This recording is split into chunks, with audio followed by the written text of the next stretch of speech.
No início desta semana, o cantor Gessé Aguiar usou as redes sociais para anunciar que está voltando ao mundo gospel. A notícia foi dada cerca de 9 meses após o artista ter se assumido gay para seus seguidores do Instagram e ter contado como foi a trajetória de se aceitar. Em um vídeo em que aparecia ao lado da socialite e missionária Dila Campos, o jovem de 22 anos afirmou que levaria sua Norma turnê denominada Alívio para os Estados Unidos. Oi pessoal, olha, tem alguns dias que eu tô relutando, que eu tô assim pensando se vale a pena, se era necessário. E o Espírito Santo também tem me incomodado já tem alguns dias para eu gravar esse vídeo aqui para vocês, para comunicar algumas coisas, oficializar outras coisas, erradicar algumas suposições e ser totalmente honesto e verdadeiro com vocês. Na madrugada de 15 de fevereiro eu tive uma experiência incrível com Deus. Eu tava voltando da casa do meu pai, mais ou menos por volta das 3 horas da manhã, e eu tava quase chegando em casa, passando por uma avenida que ela é bem movimentada, e eu encontrei um homem muito alcoolizado, tipo assim, no meio da avenida, sabe? E aquele trecho que ele tava, passava muito caminhão, e de certa forma eu me preocupei com ele porque ele estava muito alcoolizado, então eu acho que ele não estava tendo muita noção do que ele estava fazendo. E aí eu comecei a buzinar com o carro, comecei a fazer alguns sinais para que pudesse chamar a atenção dele e ele saísse dali de onde ele estava, porque realmente estava muito perigoso. E aí eu comecei a fazer alguns sinais para ele e ele começou a vir em direção ao carro até que ele chegou do lado do meu carro. Eu estava com os vidros fechados porque eu estava receoso, querendo ou não a região que eu estava é um pouquinho perigosa. E de madrugada, eu tava com os vidros fechados, aí eu abaixei um pouquinho ele do lado. E aí quando ele realmente chegou do lado, eu percebi que ele realmente estava muito alcoolizado, que ele estava precisando de ajuda. E aí ele falou que estava ali, né, porque ele estava realmente muito bêbado. E ele não estava conseguindo chamar um Uber porque ele precisava sacar um dinheiro. Perto de onde a gente estava, tinha uma caixa, né, e lá tem caixas 24 horas, que dava para ele sacar o dinheiro. E ele só tava querendo isso, ele só precisava sacar o dinheiro porque parece que tinha dado um problema no celular dele e ele não ia conseguir chamar o Uber. Eu ofereci ajuda pra ele e pode parecer loucura, ele entrou dentro do carro e eu levei ele nessa tal caixa pra ele sacar o dinheiro. Eu não sei se é porque o lugar que a gente tava era muito escuro e ele do lado de fora, muito alcoolizado, talvez não notou com facilidade. Mas quando ele entrou no carro, a luz acendeu, né, do carro, e aí as coisas ficaram um pouquinho mais claras e ele olhou pra mim.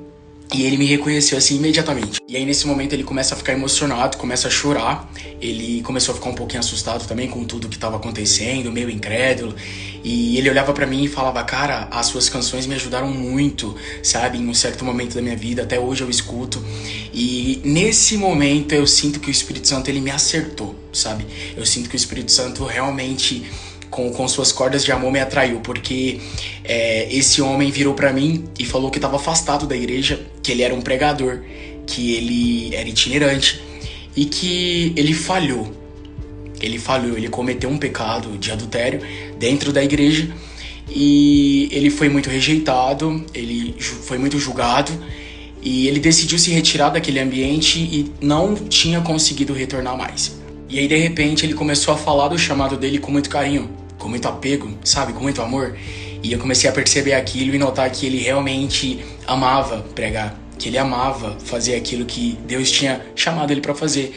Quando eu me vi, eu já tava falando muita coisa pra ele, falando, cara, volta pro teu chamado, volta a fazer aquilo que você nasceu pra fazer, volta pro centro da vontade de Deus, porque eu tenho certeza que é lá que tem paz, é lá que tem felicidade.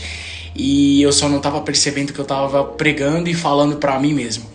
Bom, o rapaz voltou para a comunidade de Cristo, se reintegrou no corpo da igreja novamente. Eu sigo ele aqui nas redes sociais e assim, ele tá bem, tá feliz, tá em paz. Eu não posso falar o nome nem marcar para não expor ele, mas assim, recentemente ele voltou a fazer aquilo que ele nasceu para fazer, que ele ama fazer. E eu percebi que naquela madrugada o Espírito Santo não usou aquela noite só para alcançar aquele rapaz, mas para mudar e recalcular minha rota também. E sim, o Gessé tá de volta. Eu tô de volta para aquilo que eu tenho que fazer, para aquilo que eu nunca deveria ter deixado de fazer. E foi muito doloroso chegar até aqui nesse momento.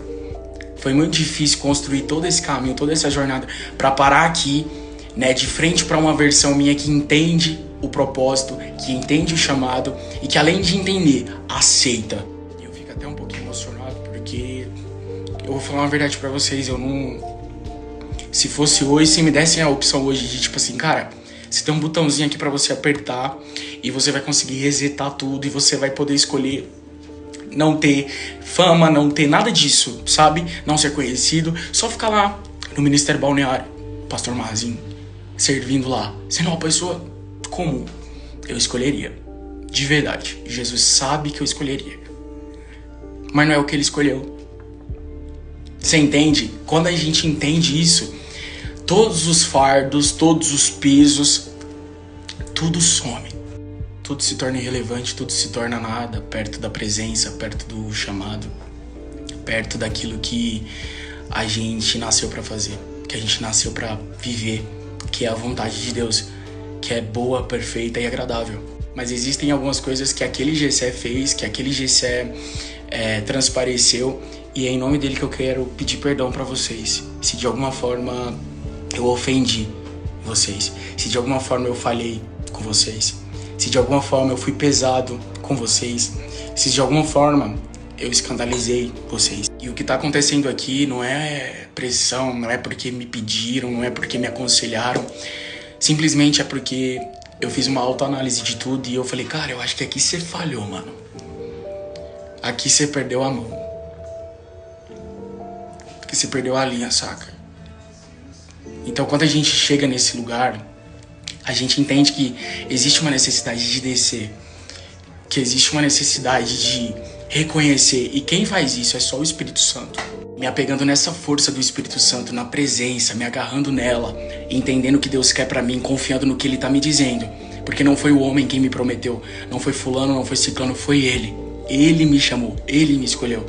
E eu quero olhar só pra Ele, só pro alvo. Eu sigo adiante, eu aceito o meu chamado. Eu aceito dizer não pras minhas prioridades, eu aceito dizer não pras minhas vontades, eu aceito dizer não pra tudo aquilo que me prenda, pra tudo aquilo que me pese e me impeça de viver o meu chamado. E aprendendo com Cristo todos os dias, eu vou conseguir cantar e escrever pro cansado, eu vou conseguir ser voz pro sobrecarregado, eu vou conseguir ser ponte pro rejeitado, eu vou conseguir estar pronto pra viver o meu chamado. Pra finalizar, eu quero dizer que eu encontrei meu tesouro, que eu encontrei o meu bem precioso e que, nada mais me satisfaz.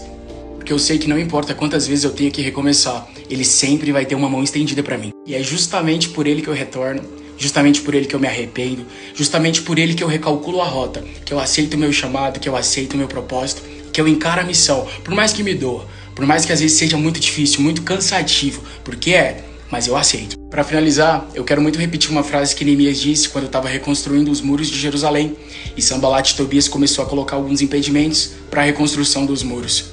Neemias disse, eu estou em uma grande obra e eu não posso parar. E assim como Neemias entendeu, eu também entendi que eu estou numa grande obra e eu não vou parar. Eu sou carente das orações de vocês e eu quero agradecer a todo mundo que sempre ora, que sempre torce, que sempre tá aqui, independente do momento, independente da fase. Vocês são incríveis e essenciais para minha jornada. Deus me disse que chegou um novo tempo e eu conto com os meus irmãos em Cristo para recomeçar.